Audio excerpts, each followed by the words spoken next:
Ok, yo salut tout le monde, bienvenue sur une nouvelle chaîne Les Sportifs. Aujourd'hui on va vous présenter une différence entre les balles des sports les plus connus. Pour commencer, la balle de foot. La balle de foot, elle est ovale, enfin ronde plutôt, assez légère et elle est faite en cuir ou en caoutchouc. Ça varie des qualités et surtout ça varie du temps. Enfin du temps, l'année quoi. Voilà en gros. Aussi, du coup c'est une balle pour utiliser au pied, je pense que tout le monde le savait, hein, enfin à peu près, je suppose. Maintenant, la balle de basket. La balle de basket est une balle en vrai assez lourde, avec du grip, genre comme plein de petits points là. Je sais pas si vous pouvez voir, mais des petits points. Une balle avec une circonférence un peu plus élevée que la balle de foot. Circonférence, pour ceux qui n'ont pas compris, c'est la taille.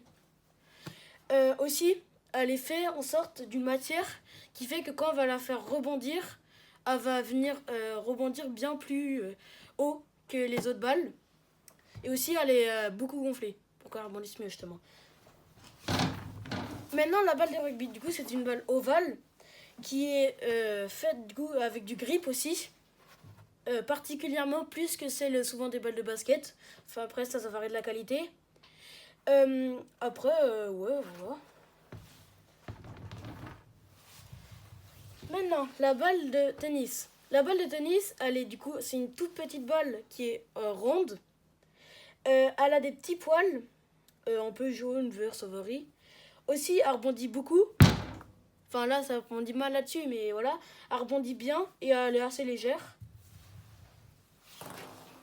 Maintenant, la balle de ping-pong, c'est une balle en plastique. Enfin, c'est en plastique creuse, toute fine, toute fragile, qui rebondit beaucoup sur les tables de ping-pong et qui est hyper légère. Et pour finir, un volant de badminton, c'est pas tout à fait une balle, mais on l'a mis quand même. C'est un espèce de bout dur ici pour pouvoir diriger la balle, et ici c'est un truc un peu en plastique léger, et voilà en gros, hein, pour faire un truc facile. Bon fin de la vidéo, et maintenant salut hein.